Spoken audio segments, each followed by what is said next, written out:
Philippines کے صدر نے طوفان کلمائیگی سے ہلاکتوں کی تعداد میں اضافے کے بعد ہنگامی حالت کا اعلان کر دیا ہے۔ فلپائن کے صدر فرڈینینڈ مارکوس جونیئر نے ملک کے وسطی علاقوں میں طوفان کی شدت اور ہلاکتوں کی تعداد میں اضافے کے بعد جمعرات کو ہنگامی حالت کا اعلان کیا۔ سرکاری اعداد و شمار کے مطابق طوفان کے نتیجے میں اب تک کم از کم 140 افراد ہلاک اور 127 سے زیادہ لاپتہ ہو چکے ہیں۔ طوفان نے فلپائن میں تقریباً 20 لاکھ افراد کو متاثر کیا ہے اور دیہی علاقوں میں رہنے والے 5,60,000 سے زائد باشندوں کو بے گھر کر دیا ہے، جن میں سے تقریباً 4.5 لاکھ کو ہنگامی پناہ گاہوں میں منتقل کر دیا گیا ہے۔ ایران کے نائب وزیر خارجہ برائے قانونی اور بین الاقوامی امور نے کہا ہے کہ ایران اور سعودی عرب کے درمیان ہم آہنگی، تعاون اور دو طرفہ خوشگوار تعلقات کے فروغ کے بے شمار مواقع موجود ہیں۔ ایران کے نائب وزیر خارجہ برائے قانون اور بین الاقوامی امور کاظم غریب آبادی نے اپنے دورے سعودی عرب کے حوالے سے ایکس سوشل نیٹ ورک پر ایک پیغام میں لکھا کہ میں نے اپنے اس دورے میں سعودی عرب کی وزارت خارجہ کے بین الاقوامی امور کے نائب وزیر عبد الرحمن الرسی کے ساتھ بات چیت کی، جس میں دونوں ممالک کے درمیان تعلقات، ہم آہنگی اور تعاون کو فروغ دینے کے مقصد سے عالمی، علاقائی اور کثیر الجہتی تنظیموں کے علاوہ اہم بین الاقوامی مسائل کے بارے میں تبادلہ خیال ہوا۔ ہندوستان کی ریاست بہار میں آج اسمبلی انتخابات کے پہلے مرحلے میں ووٹ ڈالے گئے۔ ہندوستانی میڈیا کے مطابق بہار اسمبلی انتخابات کے پہلے مرحلے میں آج 18 اضلاع کی 121 نشستوں پر ووٹنگ ہوئی۔ اس موقع پر حکومت نے سخت سیکیورٹی انتظامات کیے ہوئے تھے۔ آج 4.25 کروڑ ووٹروں کو 1314 امیدواروں کے درمیان سے 121 کا انتخاب عمل میں لانا تھا۔ الیکشن کمیشن آف انڈیا کے جاری کردہ شیڈول کے مطابق دوسرے مرحلے کی ووٹنگ 11 نومبر کو انجام پائے گی، جس میں باقی ماندہ 122 نشستوں کے لیے فیصلہ ہوگا۔ آج صبح ووٹنگ کے دوران وزیر اعظم نریندر مودی نے انتخابات کو جمہوری تہوار بتاتے ہوئے عوام سے بڑی تعداد میں ووٹ ڈالنے کی اپیل کی تھی، جبکہ اپوزیشن رہنما ملک ارجن کھڑگے نے بھی عوام اور خاص طور پر نوجوانوں اور پسماندہ طبقات کو اپنا مخاطب بناتے ہوئے ان سے اپیل کی کہ وہ حق رائے دہی کا بھرپور استعمال کر کے 20 سال کے بعد ریاست کو ایک نئی سمت لے جانے اور بڑی تبدیلی لانے کے لیے کوشش کریں۔ قابل ذکر ہے کہ اپوزیشن جماعتیں پہلے ہی مرکزی حکومت پر ووٹوں میں دھاندلی کا الزام عائد کر کے انتخابات کے نتائج کے حوالے سے اپنے خدشات اور تحفظات کا اظہار کر چکی ہیں۔ اپوزیشن کا ماننا ہے کہ بہار کے انتخابات کا نتیجہ بھی ریاست ہریانہ کی مانند ہوگا، جہاں بقول اس کے دھاندلی کی گئی۔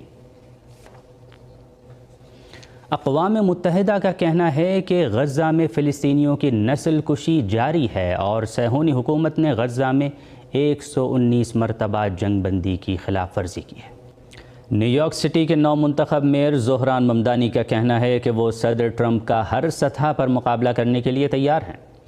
نیو یارک کا میئر منتخب ہونے کے بعد زہران ممدانی نے ٹی وی شو گڈ مارننگ امریکہ میں اپنی انتخابی فتح کے بعد دیے گئے پہلے انٹرویو میں کہا کہ صدر ڈونلڈ ٹرمپ اجتماعی طور پر سب کو نقصان پہنچا رہے ہیں۔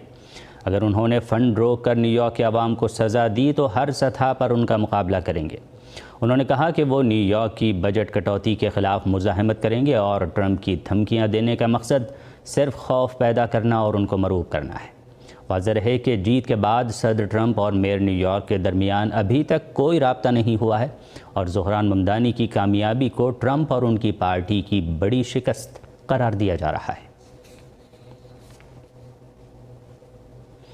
حزب اللہ لبنان نے ملک کے اعلیٰ حکام کے نام ایک مراسلہ ارسال کر کے اپنے ہتھیاروں اور صہیونی دشمن کے ساتھ بالواسطہ مذاکرات کے سلسلے میں اپنے لائحہ عمل کی وضاحت کی ہے۔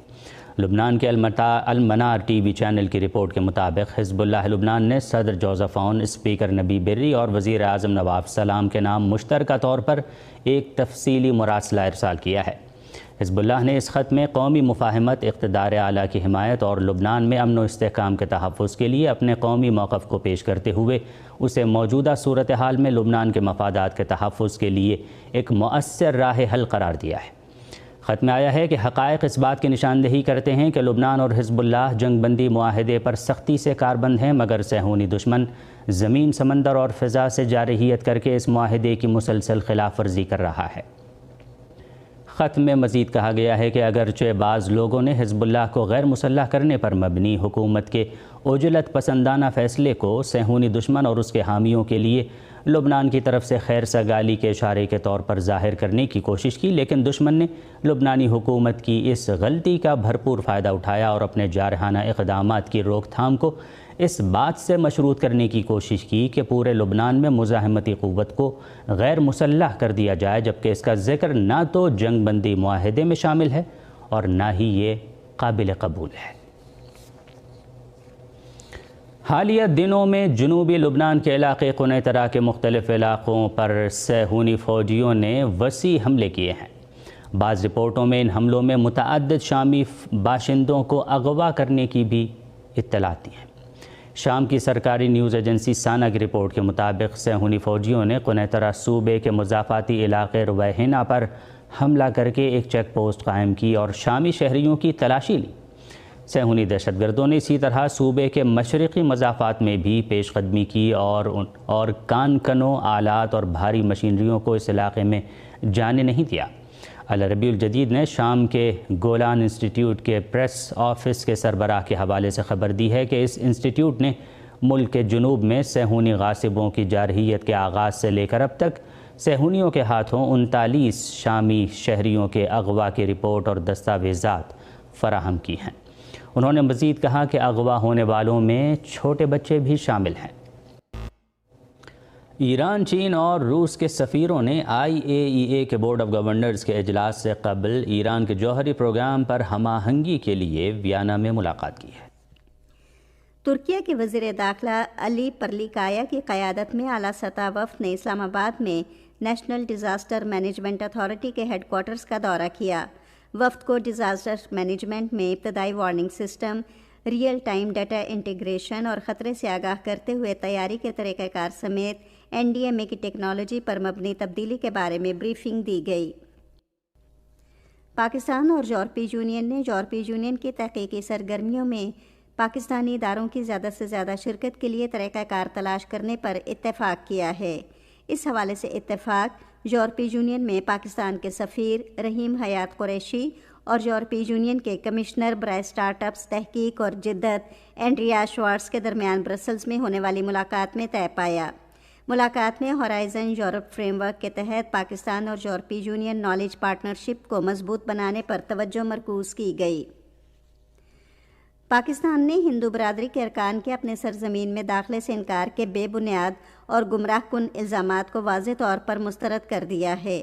میڈیا کے سوالات کے جواب میں دفتر خارجہ کے ترجمان طاہر حسین اندرابی نے کہا کہ یہ دعوے حقائق کو مسخ کرنے اور اس معاملے کو سیاسی رنگ دینے کی ایک اور کوشش کی نمائندگی کرتے ہیں جو خالصتاً انتظامی نوعیت کا تھا۔ انہوں نے کہا کہ پاکستانی امیگریشن حکام نے وضع کردہ طریقہ کار کے مطابق نامکمل دستاویزات کی وجہ سے بہت کم تعداد میں بھارت سے آنے والے افراد کو واپس بھیجا ہے۔ انہوں نے کہا کہ نئی دہلی میں پاکستان کے ہائی کمیشن نے بابا گرو نانک کے یوم پیدائش کی تقریبات میں شرکت کے لیے بھارت سے آنے والے سکھ یاتریوں کو 2400 سے زائد ویزے جاری کیے۔ پاکستان نے چمن کے مقام پر پاک افغان سرحد پر فائرنگ کے واقعے سے متعلق افغانستان کی جانب سے گردش کرنے والے دعووں کو سختی سے مسترد کر دیا ہے۔ وزارت اطلاعات و نشریات کے ایکس ہینڈل پر شیئر کیے گئے ایک بیان کے مطابق فائرنگ کا آغاز افغان جانب سے کیا گیا، جس کا پاکستان کی سیکیورٹی فورسز نے فوری اور ذمہ دارانہ انداز میں جواب دیا۔ بیان میں زور دیا گیا کہ پاکستان جاری مذاکرات کے لیے پرعزم ہے اور افغان حکام سے ایسے ہی رد عمل کی توقع رکھتا ہے۔